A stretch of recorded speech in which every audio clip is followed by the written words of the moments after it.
सर्वप्रथम सर्वांना श्री स्वामी समर्थ.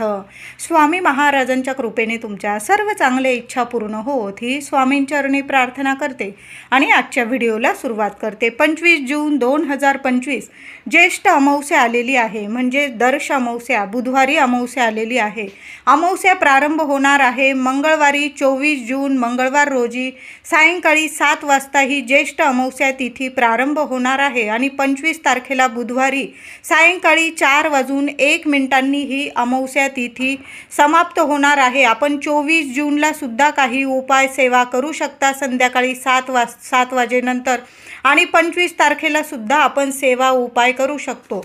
आपल्याला आता दर्श अमावस्येला काही खास उपाय आणि सेवा करायचे आहे, जेणेकरून आपल्या आयुष्यातील जे काही पितृदोष असतील, काही अडीअडचणी असतील, संपूर्ण निवारण होतील आणि महादेवांची ज्येष्ठ अमावस्या, दर्श अमावस्या, प्रत्येक अमावस्या जशी लक्ष्मीनारायणाला समर्पित असते तशी दर्श अमावस्या भगवान शिवशंकरांना सुद्धा समर्पित असते. म्हणून महादेवांच्या मंदिरात जाऊन सुद्धा आपल्याला काही सेवा करायची आहे.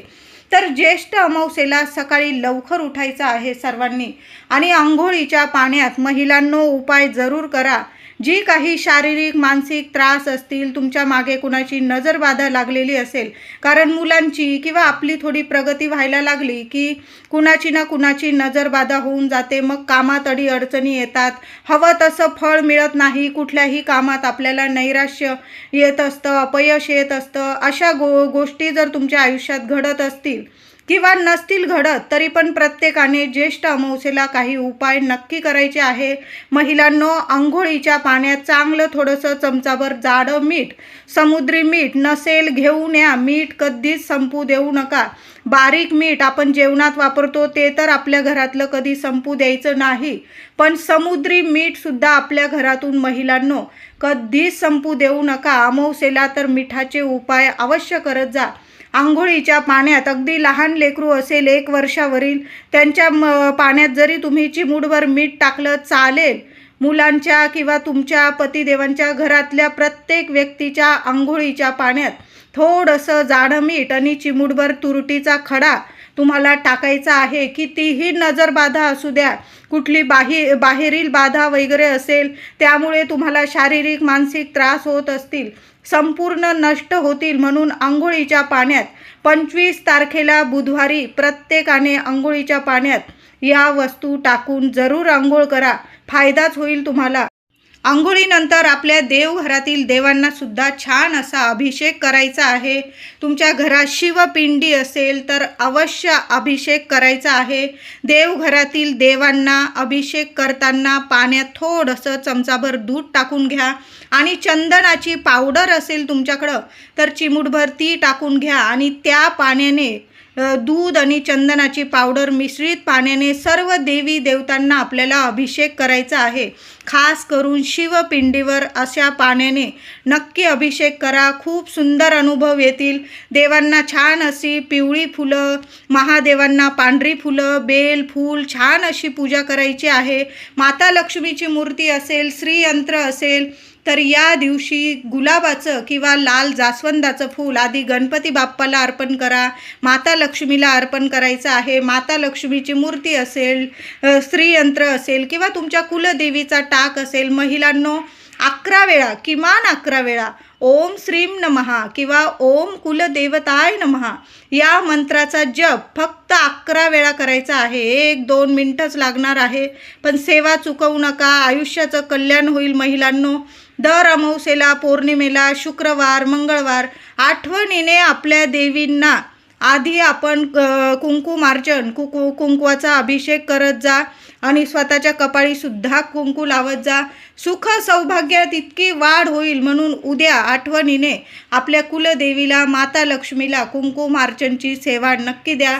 काहीतरी गोडाधोडाचा नैवेद्य दाखवता आला तर दाखवा, नाहीतर गुळाचा, साखरेचा दाखवला तुम्ही तरीही चालेल. खडी साखर असेल, खडी साखरेचा नैवेद्य दाखवा, पण आठवणीने गोडाधोडाचा नैवेद्य दाखवायचा आहे.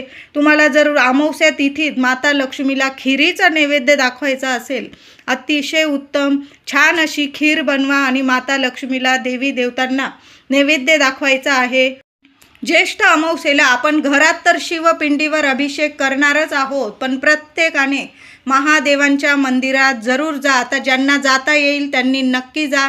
ज्यांना नाही जाता येत त्यांनी घरी जरी अभिषेक केला आणि पूजा सेवा केली तरीही चालेल. ज्यांना महादेवांच्या मंदिरात जाऊन सेवा करता येईल त्यांनी घरी पण सेवा करा, मंदिरात जाऊन सुद्धा सेवा करा. अभिषेक घाला, दुधाचा घाला, साध्या पाण्याचा घाला, पंचामृताचा घाला. साधं पाणीसुद्धा महादेवांना खूप प्रिय आहे. भरभरून झोळी भरून देतात, भोले भंडारी आहेत.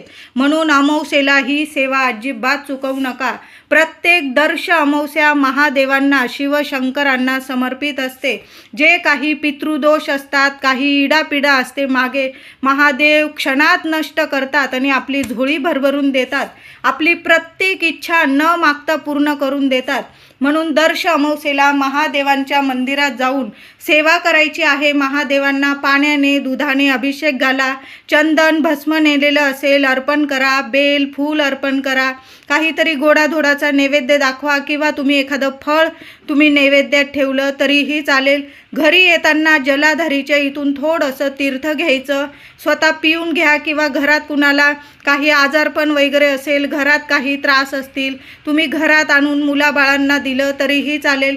एखादं बेलपत्र शिवपिंडीवरून उचलून तुम्ही स्वतः खाऊन घेतलं किंवा मुलांना काही अडीअडचणी असतील त्यांना खायला दिलं तरीही चालेल. पण ज्येष्ठ अमावस्येला चुकून सुद्धा या सेवा करत आहात आणि मांसाहार, मद्यपान करत आहात, तुमच्या सेवा व्यर्थ आहे, उलट पापच लागणार आहे. म्हणून मांसाहार, मद्यपान होणार नाही. जरी बुधवार आहे, बऱ्याच ठिकाणी बुधवारी मांसाहार होतो, पण ज्येष्ठ अमावस्या आलेली आहे, बुधवारी मांसाहार करू नका, कृपया करू नका. ज्येष्ठ अमावस्येला महिलांनो घरात स्वच्छता ठेवा. घरदार इतकं स्वच्छ करून ठेवा की माता लक्ष्मी धावत आपल्या घरात आली पाहिजे आणि आपलं घर, आपला उंबरठा सोडून कधी बाहेर पाऊल ठेवायला नको. माता लक्ष्मीने अखंड आपल्या घरात वास केला पाहिजे. अगदी हसत मुखाने आपले प्रत्येक स्वप्न माता लक्ष्मीने पूर्ण केलं पाहिजे. मी म्हणत नाही की फक्त पैसा दिला म्हणजे सगळं सुख ऐश्वर्य मिळालं म्हणजेच आपण सुखी, असं नाही. ज्या घरात माता लक्ष्मी टिकून राहते तिथं मुलाबाळांची प्रगती होते, प्रत्येक कामात यश मिळतं, आरोग्य राहतं, लक्ष्मी नारायणांची कृपा राहते आणि भरभराट होते. आपल्या घरात सुख, ऐश्वर्य, आरोग्य प्रदान होतं आपल्याला. हीच तर माता लक्ष्मीची कृपा आपल्याला दर अमावस्येला मिळवून घ्यायची आहे. म्हणून अमावस्येला आपल्या घरात स्वच्छता राहील महिलांनो, याची जरूर काळजी घ्यायची आहे. उंबरठ्यावर सकाळीच 25 तारखेला बुधवारी सकाळीच उंबरठा स्वच्छ पुसून घ्यायचा आहे. हळद आणि गोमूत्राचं थोडंसं पातळ लेपन केलं तरीही चालेल, पण गोमूत्र आणि हळदीचं लेपन उंबरठ्यावर जरूर करा महिलांनो.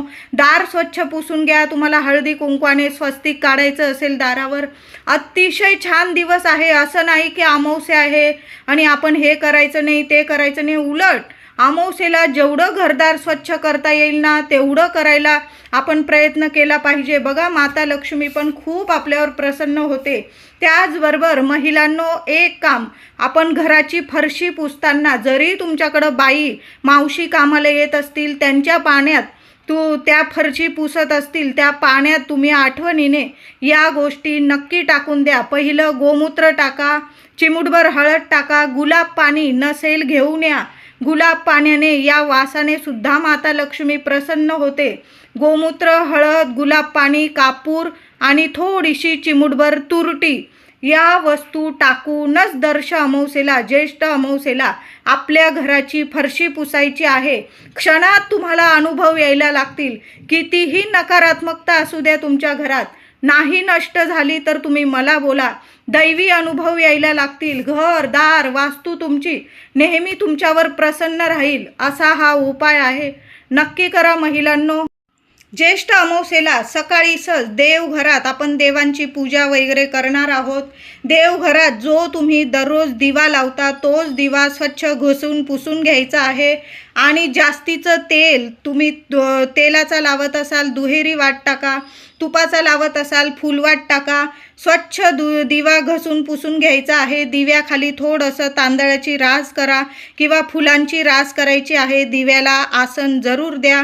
दिव्याची हळद कुंकू फुलं वाहून पूजा करायची आहे. दिवा प्रज्वलित करायचा आहे आणि दिव्यात तुम्हाला 2 लवंग, फुलाच्या 2 लवंग, 1 कापराची वडी आणि चिमूटभर हळद जरूर टाका. महिलांनो, इतका सोन्यासारखा अनुभव येईल की तुमच्या मुलाबाळांची भरभरून प्रगती व्हायला लागेल.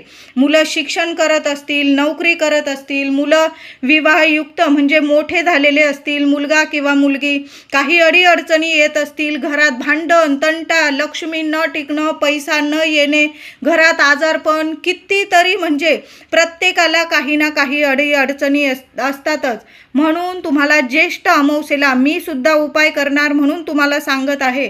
सर्वांनी एक अखंड दिवा, चांगलं तेल तूप जास्तीचं टाकून ठेवा आणि त्या दिव्याची पूजा करा. 1 कापूरवडी, 2 लवंग, चिमूटभर हळद, माता लक्ष्मीचं स्मरण करा, मंत्र जपा आणि त्या गोष्टी टाकून तो दिवा प्रज्वलित करा. तुम्हाला काही मागायचं असेल, इच्छा असेल, माता लक्ष्मीला, तुमच्या कुलदेवीला बोलून दाखवायचं आहे तुम्हाला आणि तो दिवा प्रज्वलित करायचा आहे. सोनेरी अनुभव आल्याशिवाय राहणार नाही. 4ही दिशांनी लेकरा बाळांची, पतीची, कुटुंबाची भरभरून प्रगती व्हायला सुरुवात होईल. रक्षण होईल. रक्षण कवच दिवा आहे हा. प्रत्येक अमावस्येला असा एक दिवा जरूर लावावा. म्हणून ज्येष्ठ अमावस्येला असा एक दिवा जरूर लावा. नुसती मातीची पंती लावल्या आणि ह्या वस्तू टाकल्या तुम्ही तरीही चालेल. अनुभव नक्की येईल तुम्हाला. भाताचे उपाय आपल्याला करायचे आहे. महिला असतील, महिलांना 4 दिवस वगैरे असेल, माझ्या दादांनी केले हो उपाय तरीही चालेल, पण नक्की करा. काही पितृदोषामुळे तुमच्या घरात अडीअडचणी येत असतील तर त्या संपूर्ण निवारण होतील. तुमच्या घरातील पितृ तृप्त होतील. म्हणून दर अमावस्येला हे उपाय न चुकता नक्की करावे. 25 तारखेला म्हणजे बुधवारी दुपारी 12 ते 1 वाजेदरम्यान दही भाताचा हा उपाय जरूर करायचा आहे. थोडासा गोळाभर भात शिजवून घ्यायचा आहे तुम्हाला.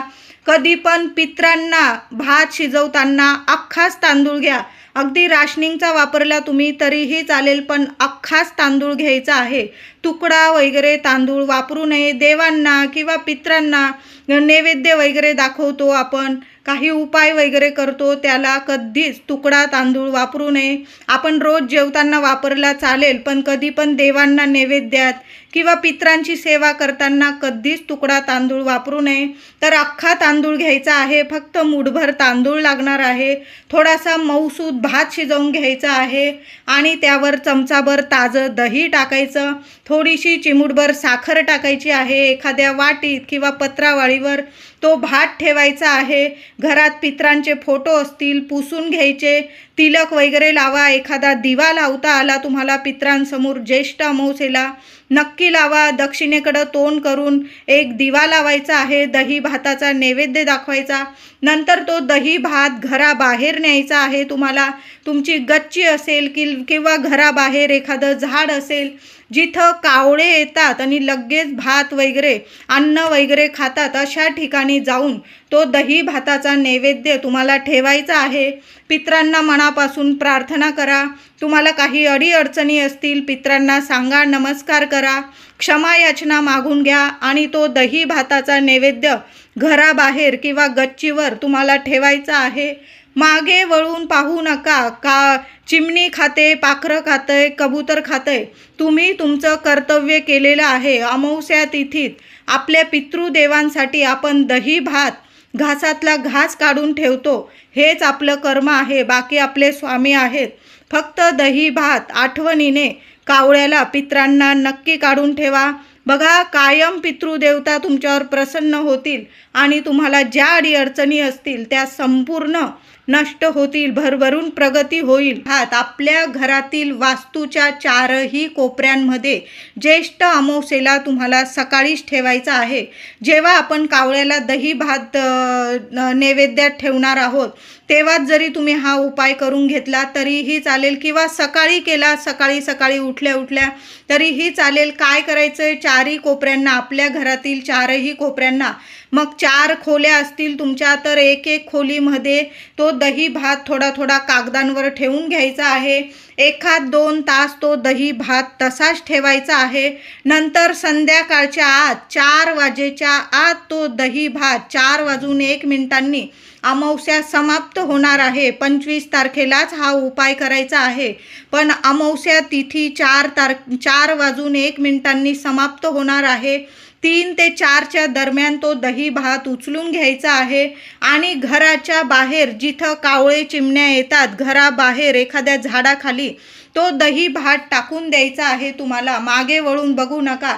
बघा, कितीही वास्तुदोष असतील, काही नकारात्मकता असेल तुमच्या घरात, तर ती संपूर्ण नष्ट होईल असा हा दही भाताचा उपाय आहे. ज्येष्ठ अमावस्येला 1-2 तासासाठी आपल्या घराच्या 4ही कोपऱ्यात थोडा थोडा दही भात ठेवून द्यायचा आहे. नंतर तो दही भात उचलून घराबाहेर टाकून द्यायचा आहे. हातपाय धुवून घरात यायचा आहे. वास्तुदोष नावाला सुद्धा उरणार नाही. की काही पितृदोष असतील, घराला वगैरे लागलेले असतील पितृदोष, ते सुद्धा नष्ट होतात. कुणाची नजरबाधा लागलेली असेल, कुणी शत्रू त्रास देत असतील, घरात अडीअडचणी असतील, तर असा दर अमावस्येला 4ही कोपऱ्यात थोडा थोडा दही भात ठेवत जा आणि मग तो संध्याकाळी किंवा अमावस्या तिथी संपायच्या आत तो दही भात घराबाहेर टाकून द्यायचा आहे. मागे वळून पाहू नका.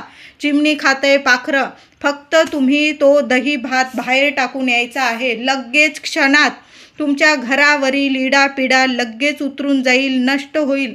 असे हे दही भाताचे उपाय आहे. काही जास्त लागणार नाही.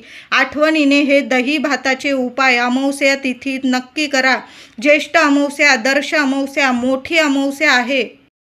आता मुलांना किंवा पतीला तुमच्या दृष्ट वगैरे लागलेली असेल, तर मुलांवरून किंवा पतीवरून ज्येष्ठ अमावस्या तिथीत ह्या वस्तू उतरवून टाकायच्या आहे. लगेच मुलांना किंवा पतीला किंवा घरातील कुटुंबातील व्यक्तीला काही नजरबाधा झालेली असेल, लगेच उतरून जाईल. तर काय करायचं, मुलांवरून पतीवरून तुम्ही थोडासा गोळाभर भातसुद्धा उतरवून टाकू शकता. 7 वेळा भात पूर्व पश्चिम उभं करायचं. मुलगा असो किंवा मुलगी किंवा तुमचे पतिदेव असतील, काही अडीअडचणी असतील, तर तो भात फक्त 7 वेळा उतरवून घ्यायचा आहे आणि बाहेर टाकून द्यायचा आहे. तुम्हाला भात उतरवायचा नसेल, थोडंसं मूठभर गव्हाचं पीठ घ्यायचं आहे. गव्हाच्या पिठात थोडंसं खडं मीठ घ्यायचं आहे आणि मुलगा किंवा मुलगी किंवा तुमच्या पतीवरून ते 7 वेळा गव्हाचं पीठ आणि खडं मीठ 7 वेळा डोक्यापासून पायापर्यंत उतरवून घ्यायचं आणि पाण्यात टाकून द्यायचं आहे. तुम्ही तुमच्या बेसिनमध्ये हात धुवून टाकला तरीही चालेल, किंवा थोडंसं खडं मीठ किंवा काळी मोहरीसुद्धा तुम्ही 7 वेळा उतरवून टाकू शकता, किंवा तुम्ही तुरटीचा 1 खडासुद्धा उतरवून टाकू शकतात. खूप प्रभावी ठरतात हे उपाय. भात उतरवू शकता किंवा गव्हाचं पीठ, खडं मीठ, मोहरी किंवा तुरटी, या 4-5 वस्तूंपैकी तुम्ही कुठलीही एक वस्तू मुलावरून, मुलीवरून, पतीवरून किंवा घरातील इतर व्यक्ती असेल ज्यांना नजरबाधा झालेली असेल अमावस्या तिथीत, या वस्तूंपैकी एक वस्तू अवश्य मुलांवरून नक्की उतरवून टाका. फायदाच होईल. लगेच मुलांची नजरबाधा उतरून जाईल. मुलं शिक्षणात वगैरे इतके बुद्धिशील होतील किंवा नोकरीत वगैरे काही अडीअडचणी येत असतील, त्या संपूर्ण नष्ट होईल आणि भरभरून मुलांची प्रगती व्हायला सुरुवात होईल. असे हे उपाय आहे, नक्की करा. ज्येष्ठ अमावस्येला 1 नारळ आपल्या घरावरून ओवाळून टाकायचा आहे. मग तुम्ही हा उपाय 24 तारखेला 24 जूनला संध्याकाळी 7 वाजेनंतर पण करू शकता, किंवा 25 तारखेला उदय तिथीनुसार संपूर्ण दिवसच अमावस्या तिथी आहे. मग तुम्ही संध्याकाळी 4 वाजेच्या आत पण हा उपाय करू शकता. 24 तारखेला पण उपाय केला चालेल, 25 तारखेला पण चालेल. फक्त 1 नारळ घ्यायचा आहे. छोटा घ्या, मोठा घ्या. ज्यांना परवडत नसेल तरी त्यांनीसुद्धा 1 नारळ आपल्या घरावरून उतरवून नक्की टाका. अगदी तुम्ही 10-15 रुपयाचा, 15-20 रुपयाचा आणला, माहीत आहे नारळ महाग झालेले आहे, पण अमावस्या तिथीत फक्त महिन्यातून 1 नारळ तर आपण आपल्या घरावरून काढू शकतो. म्हणून 1 नारळ आपल्या घरावरून काढायचा आहे, म्हणजे उतरवून टाकायचा आहे. महिलांनी हा उपाय केला चालेल, पुरुष दादांनी केला चालेल, घरातल्या कर्त्या व्यक्तीने हा उपाय करायचा आहे. तर आपल्या घराची दृष्ट आपणच उतरवायची असते. घराच्या मुख्य दाराबाहेर जायचं आहे. दाराकडं बघत आपल्याला एक नारळ हातात घ्यायचा आहे आणि नारळाची शेंडी घराकडं आपल्या दाराकडं आली पाहिजे. अशा पद्धतीने तो नारळ दोन्ही हातात पकडायचा आणि उंबरठ्यापर्यंत वरच्या चौकटीपासून खालच्या उंबरठ्यापर्यंत नीट 7 वेळा तो नारळ उतरवून घ्यायचा आहे. उतरवताना आपल्या स्वामींचा श्री स्वामी समर्थ, श्री स्वामी समर्थ असा मंत्र जपायचा आहे आणि सरळ तो नारळ घराबाहेर घेऊन जाऊन तुम्हाला डस्टबिनमध्ये कचऱ्यात टाकून द्यायचा आहे. कृपया अमावस्या पौर्णिमे तिथीत आपण उपाय तापाय करतो, करा. ही तिथीच असते आपल्या घराची, मुलाबाळांची नजर दृष्ट काढण्याची ही तिथीच असते. इडापिडा उतरवून टाकण्याचीच ही तिथी असते. पण कृपया उतरवलेल्या वस्तू असतील त्या एखाद्या कोपऱ्याला टाका.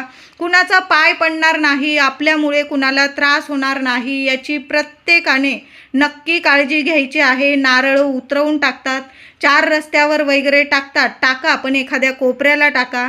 कुणाचे लहान लेकरांचे वगैरे पाय वगैरे पडतात, मुलांना नजरबाधा होते, अशा गोष्टी होणार नाही याची काळजी घ्यायची आहे. म्हणून तो उतरवलेला नारळ कोपऱ्यात टाका, डस्टबिनमध्ये टाका, कचऱ्यात टाका. बघा, लगेच आपल्या घरादाराची नजरबाधा लगेच उतरून जाईल. म्हणून प्रत्येकाने ज्येष्ठ अमावस्येला एक नारळ आपल्या घरावरून 7 वेळा उतरवून लगेच बाहेर डस्टबिनमध्ये नक्की टाकून द्यायचं आहे. ज्येष्ठ अमावस्येला संध्याकाळी नारळावर सुद्धा कापूर जाळू शकता तुम्ही महिलांनो. तुम्हाला जर कापूर होम करायचा असेल तर एक लहान किंवा मोठं, तुम्हाला जे नारळ परवडेल ते एक छोटं किंवा मोठं, नियम नाही. फक्त चांगला नारळ, शेंडीचा नारळ बघून आणायचा आहे. एखाद्या डिशमध्ये ठेवा किंवा एखाद्या भांड्यात, म्हणजे नारळ हलणार नाही.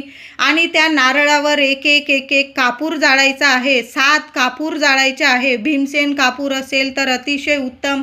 आधी देवघरासमोर आपल्याला एक कापूर जाळायचा, देवांना ओवाळायचा आहे. नंतर संपूर्ण घरात तो एक कापूर जाळत कापूर होम करायचा आहे. नारळावर कापूर जाळायचा आहे. नारळ जर त्याच दिवशी तडकला तर तुम्ही वाहत्या पाण्यात सोडू शकता. असा कापूर होम तुम्ही अमावस्या ते पौर्णिमेपर्यंत सलग 15 दिवस किंवा काही लोक तर ही अमावस्यापासून दुसऱ्या अमावस्येपर्यंत असा महिनाभर सुद्धा होम करतात. काही लोक फक्त अमावस्या तिथीत करतात, पौर्णिमा तिथीत करतात. तुमच्या नारळाला जर तडा गेला तर लगेच तुम्ही वाहत्या पाण्यात सोडा. नसल गेला तर तो नारळ ठेवून द्या. तुम्ही पौर्णिमेला सुद्धा तोच वापरू शकता किंवा रोज जरी तुम्हाला पौर्णिमेपर्यंत त्या नारळावर कापूर जाळायचा असेल तर रोज जरी तुम्ही कापूर होम केला, अतिशय सुंदर अनुभव येईल. आता तुम्हाला जर नारळावर कापूर जाळायचा नसेल तर जे तुमचं कापराचं भांडं आहे महिलांनो, त्या भांड्यात तुम्हाला थोडासा कापूर, एक 5-7 वड्या घ्या, एक करून कापूर जाळा आणि त्यावर तुम्हाला 5 लवंग, थोडासा लोबान किंवा गुगल असेल तर ते लोबान किंवा गुगल जाळायचं आहे. आणि कापूर घेताना थोडासा गाईच्या तुपात भिजवून घ्या. गाईच्या तुपात भिजवलेला कापूर जर आपण संध्याकाळी, म्हणजे अमावस्या तिथीत जर जाळला तर आपले पित्र तृप्त होतात, घरातील वास्तू प्रसन्न होते, घरातले देवी देवता प्रसन्न होतात आणि घरातील नजर बाधा अडचणी संपून अखंड लक्ष्मी आपल्या घरात नांदायला लागते. म्हणून तुम्हाला कापूर होम करायचा असेल किंवा गाईच्या तुपात भिजवलेला कापूर जाळायचा असेल, तुम्ही दोन्ही पद्धतीने कापूर धूप करू शकता. 5 लवंग जाळा, गुगल असेल, लोबान असेल, नक्की जाळा. व्हिडिओ आवडला असेल तुम्हाला तर लाईक करा, शेअर करा, चॅनलला कृपया सबस्क्राईब करा. धन्यवाद.